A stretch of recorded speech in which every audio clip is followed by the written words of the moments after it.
Selamat datang dan selamat bergabung buat kawan-kawan semuanya di AP Bicara.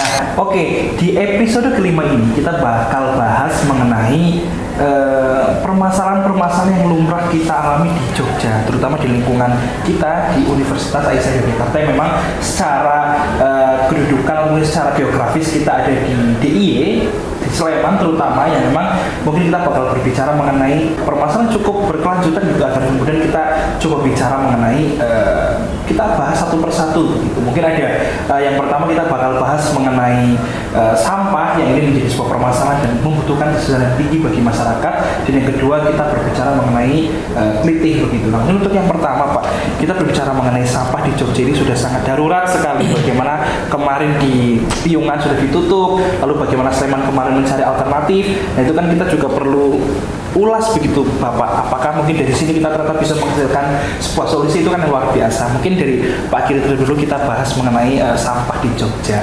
Monggo Pak. Oke, terima kasih Mas Vicky dan teman-teman semuanya. Sekaligus ini untuk pembekalan dan juga referensi materi ya, case-based learning dari mata kuliah komunikasi dan politik kebijakan. Kita bahas case-nya yang lokal saja, tetapi ini isu nasional sebenarnya. Yang pertama tentang sampah ya. Kita sudah tahu bahwa Jogja ini agak naik turun, fluktuatif soal sampah. Kadang tidak ramai, adem ayem, tapi kemudian kadang menjadi masalah yang menjadi kompleks dan menjadi ulasan yang berulang. Di era sekarang, di tahun-tahun ini kita tahu bahwa TPST Piungan sudah ditutup ya, sudah overload, capacity, dan juga sudah dialihkan untuk yang silakan cari lokasi lain. Tapi kenyataannya di tingkat pemerintahan kabupaten kota itu belum mendapatkan solusi yang tepat, baik jangka pendek maupun jangka panjang. Misal di Sleman juga masih kesulitan mencari lahan, di kota Jogja apalagi.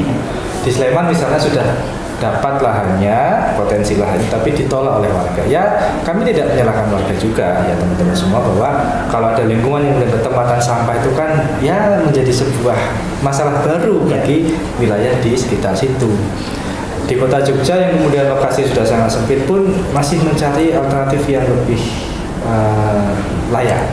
Terakhir, terbaru saya baca bahwa nantinya akan ada sebuah kebijakan ya, wacana kebijakan nanti kalau kita buang sampah di depo itu berbayar. Itu upaya untuk satu menekan, kemudian kedua ya untuk jadi pemasukan supaya nanti mereka mencari alternatif yang lain. Atau bahkan dalam konteks pilkada nih, saya sempat dengar isu kemarin ya, nanti tolong divalidasi juga. Ada calon kepala daerah yang kemudian mencoba mencari solusi sampah dengan membuangnya di kabupaten lain. Nah, itu kan kemudian menjadi hal yang kontroversi juga. Kalau nanti kemudian yang ketempatan juga menolak, apakah itu akan terrealisasi? Kembali ke masalah utamanya, artinya apa? Saya rasa pemerintah kabupaten kota di DIY itu belum punya solusi yang sangat tepat. Dengan predikat daerah istimewa Yogyakarta yang banyak mendulang prestasi di sektor pemerintahan, isu sampah ini benar menjadi sebuah hal yang harus dituntaskan. Apa yang saya jelaskan tadi, prosedurnya, kemudian sampai ke pembuangan akhirnya. Mungkin tidak salah kalau pemerintah setempat untuk studi banding ke wilayah terdekat. Yang saya tahu misalnya kabupaten di Banyumas ya, itu punya pola sampah yang luar biasa ya. Bahkan mereka juga sudah punya banyak alat yang canggih untuk mengolah sampah itu. Tidak ada salahnya. Secara potensi sumber daya DIY punya, kabupaten kotanya punya, tinggal political will, kemauan, dan juga kesungguhan untuk menyelesaikan itu. Itu dari saya seperti itu. Oke, ini luar biasa sekali pembahasan mengenai sampah ya Pak. Dimana tadi saya juga sedikit tertarik perihal mengenai studi banding itu. Gimana Banyumas sudah memiliki pengelolaan sampah yang baik, dimana sampah-sampah yang anorganik itu dapat diubah menjadi batu bata. Itu juga nanti dikomersilkan agar kemudian menjadi pemasukan atau pendapatan bagi Kabupaten Banyumas itu yang harus dicontoh, terutama dari kabupaten kota di Yogyakarta seperti itu. Nah, mungkin kalau menurut Terry sendiri seperti apa? Untuk permasalahan sampah ya Mas, sebenarnya ini juga seperti yang tadi disampaikan sama Pak Giri, ini permasalahan lama yang tidak ada titik temu untuk penyelesaiannya seperti apa.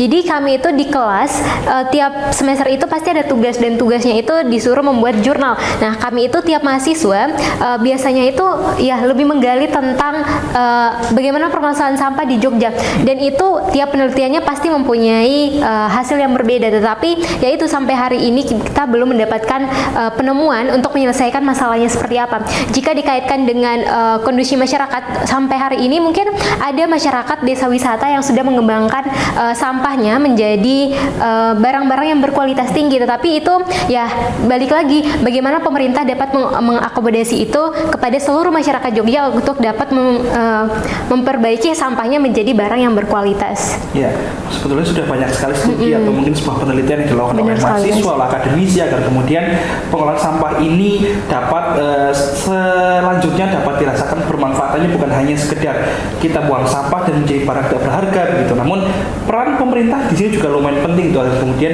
skupnya itu tidak hanya di lingkungannya kecil, namun dapat dibesarkan agar kemudian juga di sisi lain menjadi sebuah patron gitu, lalu untuk menjadi sebuah pemasukan juga bagi pemerintah, terutama ketika mampu mengembangkan apa yang telah didapatkan oleh para akademisi seperti itu. Nah, mungkin kita lanjut ya mengenai case atau mungkin permasalahan juga lazim dan nggak kalah serius begitu, di mana kita hidup di ring road, Uniseri di ring road ini menjadi sebuah kecemasan yang sangat luar biasa gitu ketika mendengar kata kelitih begitu. Nah, kalau di Pak Giri sendiri begitu, berbicara mengenai kelitih itu seperti apa sih Pak? Kok sangat apa ya, orang-orang rampungi gitu Pak? Iya, kelitih ya. Saya mungkin sedikit cerita. Jadi saya ke Jogja itu tahun 2009 dulu awal kuliah di Jogja. Dan ketika itu bahkan sebelumnya, karena saya memang itu puja kesuma Mas Bubi ya. Puja kesuma itu kalau teman-teman belum tahu adalah istilah putra Jawa kelahiran Sumatera. Jadi istilah kelitih itu saya sudah tahu sebenarnya, tapi maknanya berbeda dengan kelitih sekarang. Kelitih itu kalau dulu tuh ya jalan-jalan iseng aja, jalan-jalan iseng cari angin atau cari hiburan di sekitar lingkungan rumah, itu kelitih, kayak jalan-jalan. Ketika awal di Jogja pun begitu, kelitih itu diartikan sebagai jalan-jalan iseng aja. Nah, kemudian bergeser ketika iseng tadi itu merugikan orang lain. Tadi ya mulai kemudian membawa senjata tajam, kemudian membawa kendaraan roda 2, kebut-kebutan dan sebagainya. Akhirnya istilah kelitih itu bergeser menjadi tindakan kriminal. Sekarang kalau kita bicara kelitih di Jogja, maka konotasinya sama dengan tindakan kriminal. Nah, itu juga menjadi masalah seperti sampah tadi ya. Kita mungkin sedikit tadi saya agak kurang membahas sampah itu ya. Di Jogja saya lupa, banyak perguruan tinggi.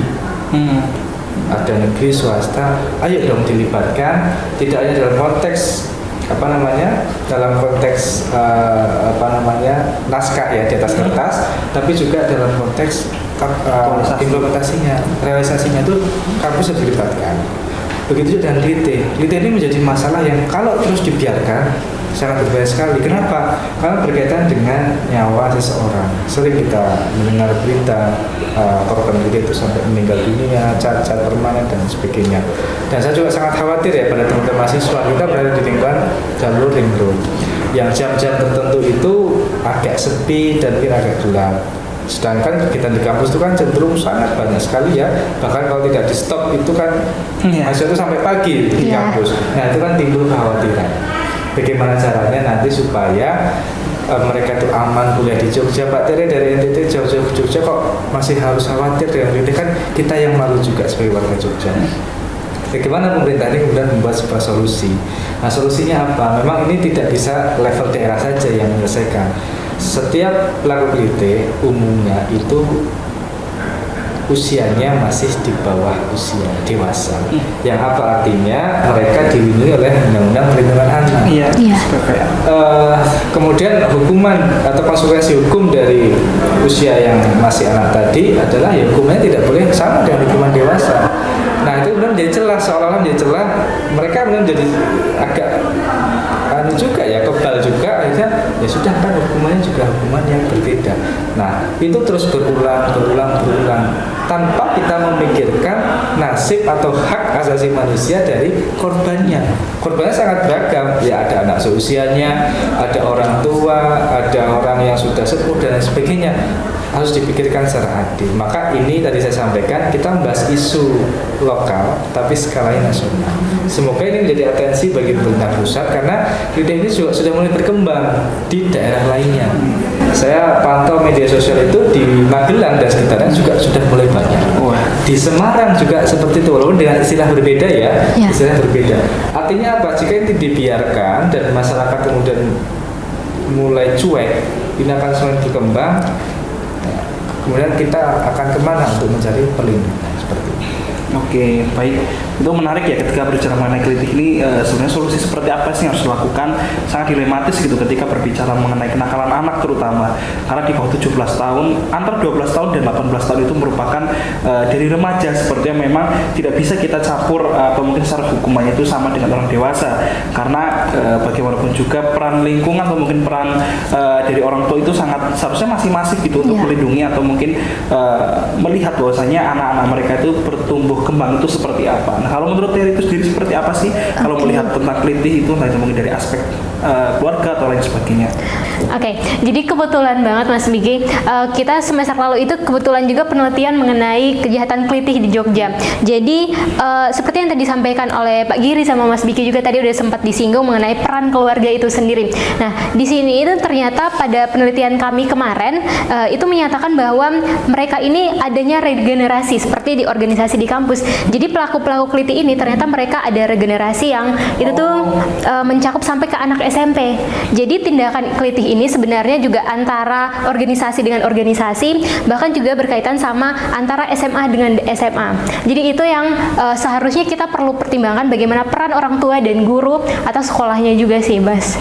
Oke, jadi berbicara mengenai kelitih ini atau kenakalan anak, saya juga sempat melakukan penelitian begitu perihal tentang integrasi sosial atau mungkin berbicara mengenai sebetulnya skema perlindungan upaya dari pemerintah, dari sektor swasta atau mungkin bahkan civil society atau masyarakat secara langsung ini, kita juga sebetulnya memiliki peranan gitu agar kemudian saling mengawasi dan saling mengontrol satu dengan yang lainnya gitu, agar kemudian kelitih ini dapat kita tekan angkanya, agar kemudian kelitih ini juga dapat kita dapat ditangani. Jadi upaya tidak hanya sebatas upaya kuratif saja atau penanganan, namun preventif sampai rehabilitatif ini juga seharusnya pemerintah dapat masuk ke dalam semua lini seperti itu. Nah, mungkin itu ya ketika berbicara mengenai sampah dan kelitih yang memang lumrah begitu di Jogja, tapi bukan berarti kita lumrahkan juga atau mungkin kita biasakan, namun hal ini juga perlu peranan dari akademisi, perlu peran dari pemerintah terutama dalam pemegang kebijakan atau pemegang kekuasaan agar kemudian dapat menghasilkan sebuah keputusan-keputusan yang berpihak kepada yang membutuhkan, seperti itu terutama dari masyarakat Jogja itu sendiri gitu. Nah, mungkin itu yang bisa kita sampaikan berbicara mengenai kelitih dan sampah. Tentu kita bakal bahas lebih lanjut lagi di next episode karena kita ape bicara. Nah, kurang lebihnya mohon maaf. Bila bisa pilhak, wassalamualaikum warahmatullahi wabarakatuh.